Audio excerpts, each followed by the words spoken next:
Ladies and gentlemen, girls and boys, may I have your attention, please? Are you ready to engage in a mind-blowing experience and hear talks about life, technology, entertainment, and business? The next episode of HIPTHER Talks starts in 10, 9, 8, 7, 6, 5, 4, 3, 2, 1, go. Hi guys, Zoltan here from HIPTHER Talks back again. We had a couple of weeks off when hosting our in-person conferences in Prague and in Vilnius, but now we are back. We are back full steam ahead. And we are talking about emergency situations and how to handle these types of emergency situations, especially when dealing with experts such as our guest we have here today, who is Dr. Raed Arafat. He's Secretary of State, Head of the Department of Emergency Situation at the Ministry of Internal Affairs in Romania. Hi, Mr. Raed. It's nice to have you here. Hi. Could you, given the fact that we have an international audience, could you please do a short introduction about yourself and what you do? Yes, with pleasure. Well, as training, I am a physician specialized in anesthesia and critical care and work in the field of emergency medicine. But since 2007, I was at the Ministry of Health as Understate Secretary and State Secretary, which dealt with emergency medical care. But since 2014, I moved to the Ministry of Interior as State Secretary, where the new Department for Emergency Situations was founded. And now this department coordinates all emergency response and management, which includes the fire and rescue, civil protection, the air rescue, the medical emergencies in the pre-hospital and in the emergency departments, the mountain rescue. So we talk about an integrated management of emergency response, medical and non-medical at this moment. All right. So you are an expert in medical emergency management, and you have developed the emergency medical system in Romania. And the emergency system you created works for itself, but yet you strive to do more. And I'm very curious about the fact, what is the main driving force that pushes you daily to still be so active and learn new things? Well, at the department now, we deal not only with medical emergencies, but also with non-medical, like firefighting, like rescue, air rescue, all issues dealing with emergency response, disaster preparedness, and so on. Well, the force is that since young, I had a passion for this field, initially for emergency medical care. But this is a field which I love. This is a field which I believe that we have to do a lot yet in developing it. And this is a field where you can see your results very fast. You can save lives. You can make a difference. But if you are not prepared and if the system is not functioning, you can lose lives. And you can have a very bad outcome from the disasters.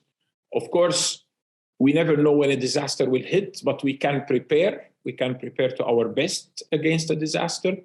And there are a lot of risks that we deal with in Romania. And here we can talk about the risk of earthquake, floods. We have nuclear power stations in Romania and around Romania and other countries. We have landslides. We have with the climate change, we have a lot of extreme weather phenomena and so on. So this means that we need to be very well prepared to deal with such emergencies and to train the population to deal with these emergencies. So again, the driving force is that we can make a change. Of course, at least I myself, I'm doing a job that I love. I always say, I'm not doing a job, I'm practicing my hobby at the working place. And it makes it even easier. But I'm happy also and lucky to have an enthusiastic team that are working together with me in order to change things. And we've been since years working on implementing change, and we succeeded to implement a lot of change to the better in our emergency system. That's good to hear. And yeah, that's great. That's a great answer. And it's really, really fun when you are doing what you love. And I've saw some of your TEDx talks, and I can connect with you. I've listened to them, and I can connect with you. When you mentioned many times that you have you've seen many bumps on the road when starting out your system, and even I most probably even now daily you get into this type of things. I think it's typical for Eastern Europeans that like they like to give bumps on the road for the people that start to do something. And you're among the most appreciated members of this EU module exercises, which EU Modex, I think it's called. And I do see that you have recently had, I think about a month ago, a simulation in Romania. Could you tell us more about this project and what was the outcome of this simulation? Romania participates in Modex exercises outside Romania, and we organized as well Modex exercises inside Romania. One of the major Modex exercises organized in Romania was in 2018, and that was an earthquake exercise in Bucharest, which we called it Earthquake 2018. Okay. And in fact, that exercise went for 5 days, 4 nights, and it started with an exercise by our Romanian forces, and then it developed to become an international exercise simulating the response of other countries, especially we are talking here about EU member states, which came to support us. Now, in that exercise, we moved over 2,400, 2,500 simulated patients within our medical field, with our field medical facilities, as well as creating different issues like an area for housing about 10,000 people, like rescue operations and so on. Now, this year we had a new Modex exercise, which was run in Târgu Mureș, and this time its target was preparedness and response in case of a CBRN emergency. CBRN means chemical, biological, radiological, and nuclear. And this time we selected the C side of the things, which is the chemical. And we tested our capabilities in cooperation with one of our chemical plants, which is near Târgu Mureș. And we did an exercise which lasted about 4 days. Again, it started the same way with an initial Romanian initiated exercise, a Romanian emergency, which then received support from outside. We had teams from several countries coming in and working with us. And the exercise was looking at medical and rescue. Okay. And of course, these exercises help us a lot to identify weak points, vulnerabilities, and to improve them. So there are 2 phases. One is to identify lessons, and the second is to learn the lessons by implementing the solutions for what issues you identified. And I think that this is very important. After the exercise in 2018, we did some legislation changes based on the lessons we identified in that exercise to make things easier. And now with the one on CBRN in Târgu Mureș, I'm sure that we will come with some conclusions that will lead to some improvements in our procedures and maybe again in our legislation. All right. So as the outcome of this simulation, are we ready to tackle such emergencies like the ones that were simulated? Well, we are better than we were before, that's for sure. Okay. We are evolving. And always when somebody asks me about being ready, I always say that we need to compare 2 points, maybe 1 point in the past and where we are now. And yes, we are improving. We have better equipment, better training, better procedures, and so on. But the exercise, I'm sure that it will make us better. It taught us how to work with other participants from other countries, which most likely, if we have an emergency, they will join us, or if they have an emergency, we will join them in responding to that emergency. So yes, after this exercise, I can say we made some steps ahead again, and we made some developments in our procedures and our work, and we are still analyzing what needs to be implemented to make things better. Okay, so you mentioned 2018 with the earthquake and now with the chemical. What was different from the simulation in 2018 and later years and 2022 in terms of technology used, or maybe something you could give us?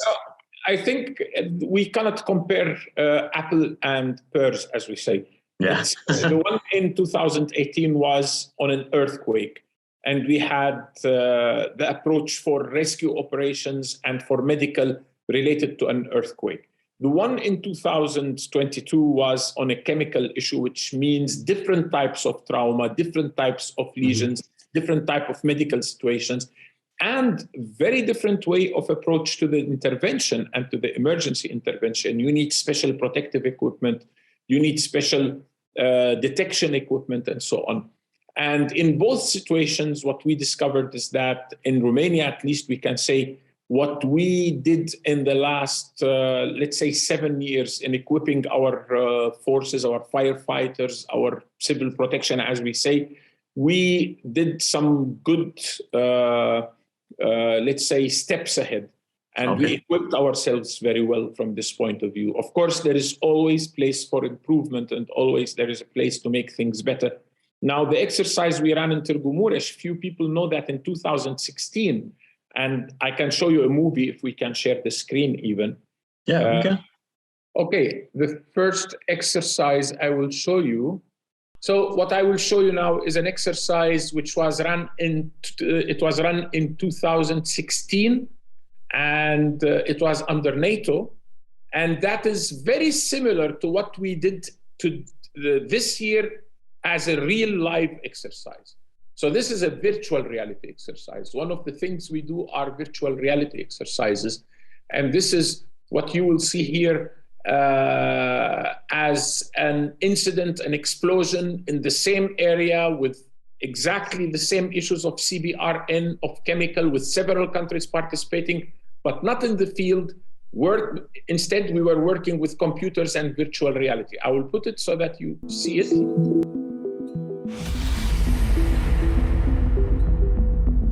A fire and chemical explosion has taken place in a fertilizer factory in Romania. The local emergency services go in to deal with the crisis. Hundreds of civilians are injured. Thankfully, this scenario is in the virtual world and it's not reality. It's the first time that NATO's Euro-Atlantic Disaster Response Coordination Centre has initiated a virtual reality exercise. This pilot event was jointly organised with Romania and focuses on the international civil-military effort to respond to mass casualties and mass evacuation emergencies. And it's an advantage because you can do many things in virtual reality. In fact, it's much more realistic, much more close to real disasters, because you really can create explosions, you can create collapsed buildings. Normally in a field exercise you have existing buildings and you adapt and transform a bit the buildings, but again, it's not always very close to reality. NATO has been exploring a way to complement their large field consequence management exercises. It's a big part of the future that they're keen to incorporate as much as possible. Yes, I feel the exercise has been a success, and I think the virtual reality does have a place in the whole process. But I think we have to be careful that it's not trying to replace anything that we currently do. We do tabletop exercises and field training exercises, and this is going to bridge the gap between those two. Civilian and military personnel from 16 allied and partner countries work alongside the Romanian emergency services to best tackle the scenario. Although the disasters are huge, in virtual reality, you don't need big numbers of personnel for the exercise to work. Some of the functions can be simulated by just 1 or 2 team members, and that's impossible in a field exercise. There you need teams of 50, 60, 70, even 100 people, and here it can be done with a fraction of that. Alongside the virtual world, the Romanian emergency services run a simulation on their own real-life resources and capability to react to such disasters. So while the virtual reality exercise was going, we were trying to get them the resources in real time and the real resources that we have. So we were talking to the Ministry of Transportation, we were talking to the Ministry of Defense, we were trying to get trucks for evacuation, we were trying to get medevac airplanes or helicopters and so on. And once we got them and they told us you will have them in 2 hours, it was 2 hours, and that was adapted to the exercise. It's evident that this virtual reality exercise has been beneficial to both NATO personnel and the emergency services involved. An invaluable training tool that NATO will continue to be in favour of in the future. For NATO Channel, this is Laura Hawkins. Now, this is an exercise which have shown you what we do, what we did during a virtual reality exercise, a virtual reality exercise which we really worked testing several issues, which was much harder to do it in the field. But this year we did it in the field and we tested many more things. So the combining virtual reality and field is very important. I will try to show you one more thing, which is the field exercise we had in 2018. Just let me see if I can find the film of this. This exercise will show you what we did in 2018 with involving hundreds of people in the intervention, several countries. You will see how we involved the Air Force, we had a Swedish medical airplane coming to pick up patients from Romania. We had international interventions. It's a few minutes, but it can show you a lot of issues. If I need, I will comment them while it is going on.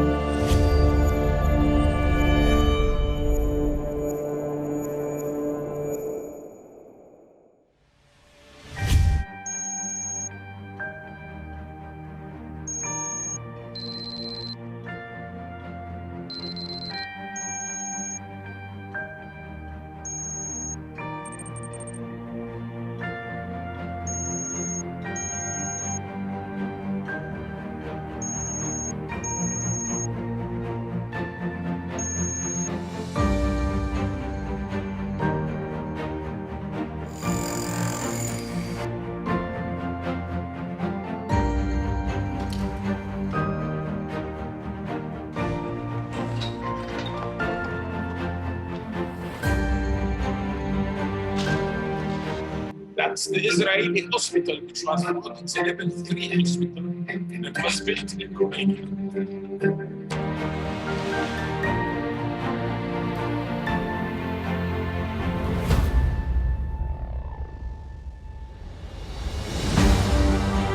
Italian hospital.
This is the housing area for around 10,000 people, which was created during the exercise.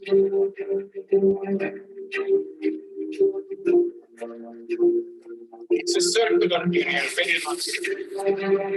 This is one of the Romanians who live in one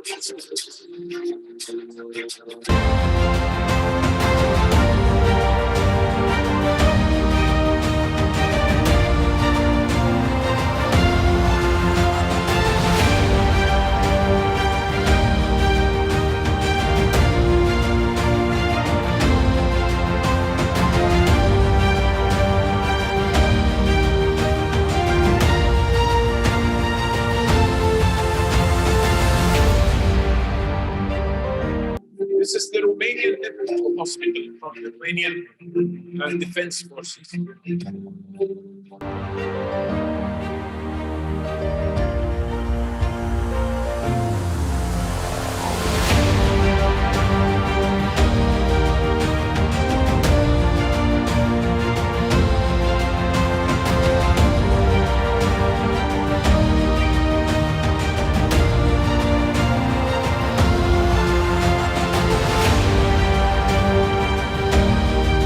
This is the testing of the Slovak Republic diplomatic company. This is Republic exports. And this was tested with this European stance with the president of Slovakia. This is the Austrian and German.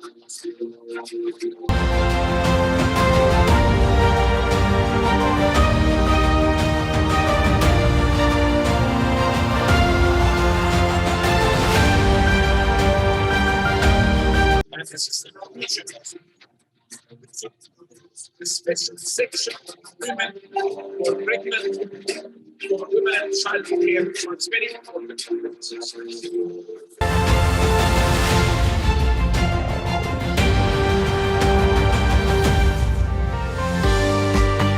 And of course, every exercise ends with a party. This is the difference between exercises and real life situations. But I showed you two types of exercises, one which was virtual reality and preceded the one we did this year on CBR and in Târgu Mureș. The other one was field exercise, one of the largest ever exercises that were done under Modex, and that was run in 2018 in Bucharest. So this is a way we prepare, we train, we work together with the EU colleagues, with other countries that come to join us. And I think that this is very important from this point of view. Yeah, it is. And I was researching when creating the questions for our podcast that that virtual reality is very important nowadays in simulations. And given the fact that you had it in 2016, since then the evolution of virtual reality has skyrocketed, especially now having. Yes, yeah. We included in this year's exercise, we included virtual reality at a different level. We created, in fact, full immersion reality. Yeah. That you wear special goggles and you are inside the atmosphere. We used it for medical simulation. It was used this year in Târgu Mureș. So the lab we have in Târgu Mureș evolved to the use of such kind of full immersion virtual reality, in fact. Okay, and are there any plans to use augmented reality to help rescuers in the future? This is possible. We are working at this. We are looking at different things in our department. One of the things we are looking at is the use of AI as well in assisted dispatching and assisted decision-making. So from this point of view, I think that there can be a lot of work still to be done in the field of response and preparedness in emergency care, including augmented reality, virtual reality and exercising, as well as using AI in different segments of our decision-making and response. Okay, so I think our listeners are feeling much more safer now everywhere in the EU Modex area. The work in every country in the EU is to improve. We are trying to increase our resilience. We are trying to increase our preparedness. And I think this is our main task, in fact, is to become more consolidated and better prepared to deal with emergencies as individual national countries, but also as a whole with the EU member states to work together. No one can work alone during a disaster. The pandemic have shown us this very well, that in case of major disasters, we need each other, we need solidarity, we need to work together. We cannot work alone. Yeah, and also share technology. Share technology, share knowledge, share information, share solutions, share everything that can make our work better. So I think that the pandemic taught us a lot of things around this issue, because at the very beginning of the pandemic, there was a temptation that each country isolates itself to keep what it has, no exports. They knew that there would be some problems with protective equipment and so on. But slowly and luckily very fast, we realized that we are better off working together than isolating each one from the other. And the cooperation and solidarity were very high. Romania was the first country, followed immediately by Germany, to implement the rescue system of stockpiling. And Romania executed 32 international missions during 2020 and part of 2021. And part of these missions were on behalf of the EU, using the rescue stockpiles, sending them to Italy, to Spain, to many countries in the Balkan area, to the Czech Republic, to Lithuania, and so on. So again, in my opinion, exercises are the best way to make us learn from each other, to get used to each other, because during disasters, we need each other. We cannot work alone. Exactly. And to all our listeners, I told you that I'm going to bring you the right person to make you feel safe. So, Doctor, I would like to ask for some closing remarks about what the citizens of our planet should be watching out for, maybe in the future, or in terms of being prepared for any emergencies. Well, if we want to talk to the citizens of our planet, I would say that the news is not very good. We are facing a lot of challenges.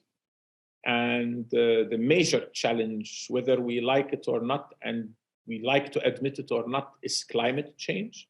Yeah. And we started seeing since a while, and with continuous intensification, the impact of the climate change.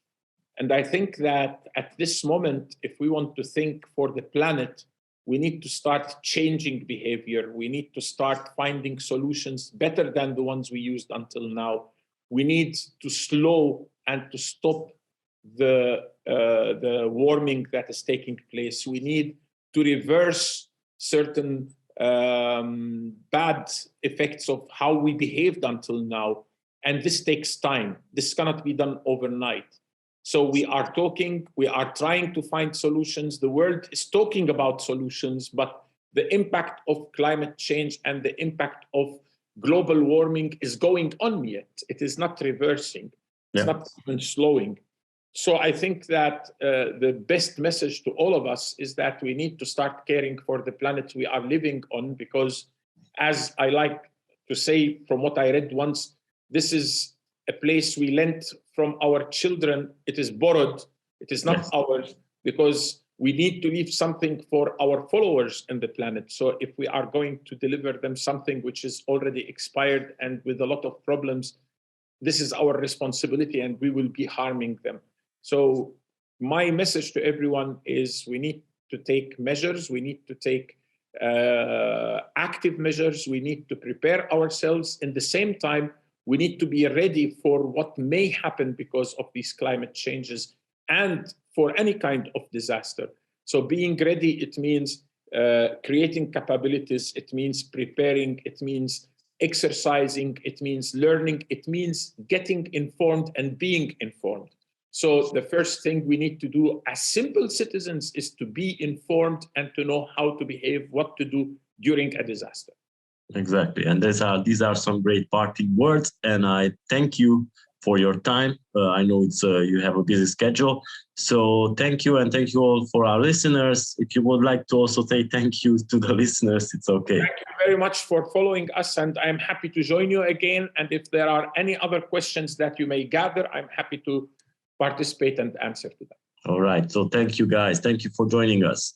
Thank you for joining. Be sure to check back next week for the next HIPTHER Talks and subscribe on Amazon Music, Overcast, Spotify, Google Podcast, Apple Podcast, iHeartRadio, SoundCloud, Mixcloud, and Pandora.